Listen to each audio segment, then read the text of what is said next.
here to do today is about securing our freedom from those who are in the business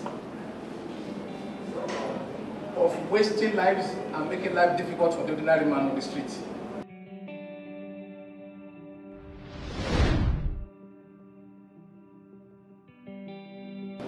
So I welcome you here on behalf of the governor-to-be.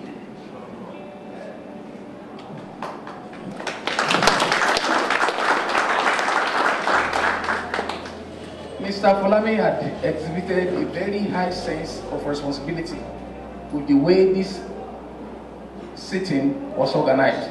So I commend you.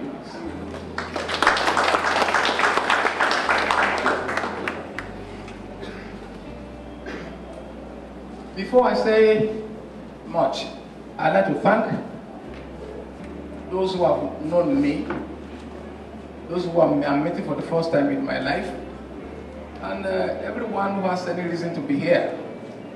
I'm happy that you have trade unions that are here, like Nanta. Nanta, one of your guys will soon be here, Kukola Jai, he will soon be here. I want to say to everyone generally that this is a business that affects each one of us. It's not that they and we, that some people are standing here, some people are just going to be say, it's their business. This is a business of everybody. We are in the business of restoring ourselves because we have been dealt with by wicked people who are taking governance in Nigeria, and particularly in Lagos. They want to do a lot of damage to all of you. I know you will not accept. Election for the governorship is taking place on 28th of February. But the first election is that of the presidential. And you guys know that except we work very well and we deliver votes en bloc on that 14th, they won't take us serious. So in our own personal interest, even for the Lagos event, we have to deliver very, very high level of block votes on February 14th. So I appeal to you, as you are leaving this meeting, this is the first major one we are meeting with you man to man. By the grace of God, the governor-to-be will soon come. That's what the professor had come to ask me as well. And he will come here. All I want you to do is to understand why you are going to vote for Buhari or Shibado on 14th and then Ambode on the 28th.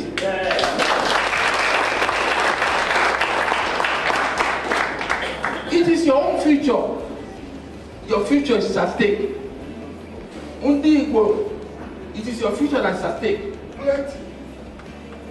Adia, it is your future. Manage the barrack people. Manage them well. Don't allow anybody to deny you of your right. Do you know that once we can do that, I'm honest with you, the body that you have, many of them will be solved. There was an analysis that was done for me just about a week ago. The government of Lagos is bigger than the government of 32 states in Africa. Lagos alone. Yes. Lagos alone. So anyone who's in control of this Lagos, he has many things. So those of you who are residing here, be sure that you know your brand. I can assure you something. One of the things that is pushing people like us to go is that when you are supposed to make a choice between community interest and your personal interest, be ready to sacrifice your personal interest. Go for the community interest. Because in doing so, you protect your own individual rights. If you don't do so, you will lose your individual one, and you'll be sorry for yourself. Nigeria is at a crossroad.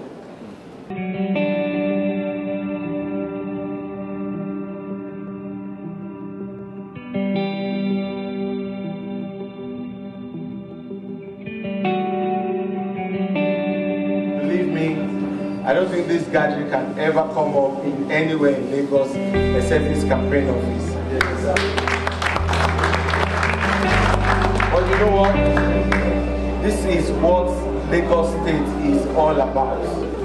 Where, you know, we are free to sit down we recognize and commend each other for the professions in which we have found ourselves, and we're sitting like brothers and sisters. If you take away the ethnic nationalities, if you take away all the road transport workers, if you take away the students, there's no Lagos State. Obviously, what I'm saying to you, I am more comfortable with the role of Lagos. This is Lagos for me. Lagos is the most cosmopolitan state in Nigeria. They are looking for somebody that will take the interest of every resident of Lagos. We have said it, we are not going to discriminate. It's not by black and white, it's by heart. I have been trained, I have grown up to be a Nigerian. First, where I come from is not going to matter. And we are going to use Lagos State as that platform to set the example for that new Nigeria that we're looking for. What I say to you this evening is, beyond me trying to protect the interest of ordinary Lagosians, what I just want to do is to give back to Lagos State everything that it has allowed me to achieve in life. That's what I want to do.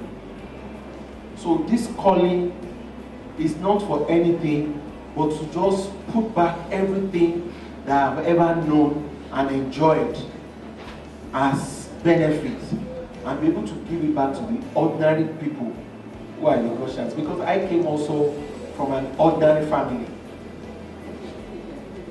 So I just want to show myself as an example that your own children can also rise to become somebody in life. And that's what I want, that is what we want to do. We are all hard-working Lagosians, and we want to make it. And we are saying that in Lagos, if Akinwunmi can rise up to become a governorship candidate, why can't your own business move from 1 million to 100 million?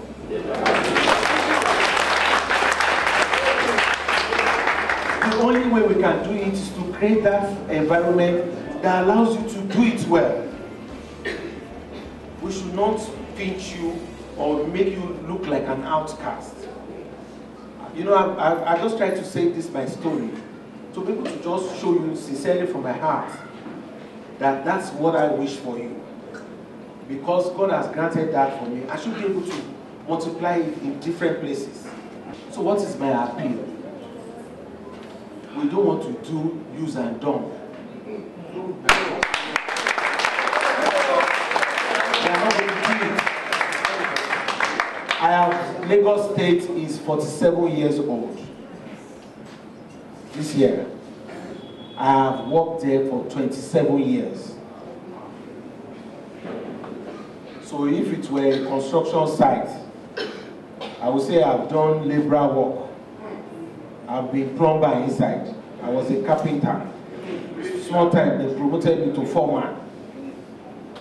So what is it I'm looking for? I want to be the project manager because I understand the way the house was started.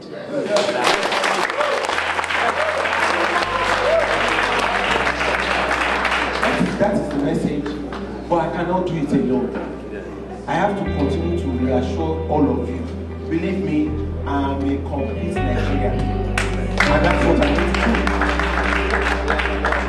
That is the way forward.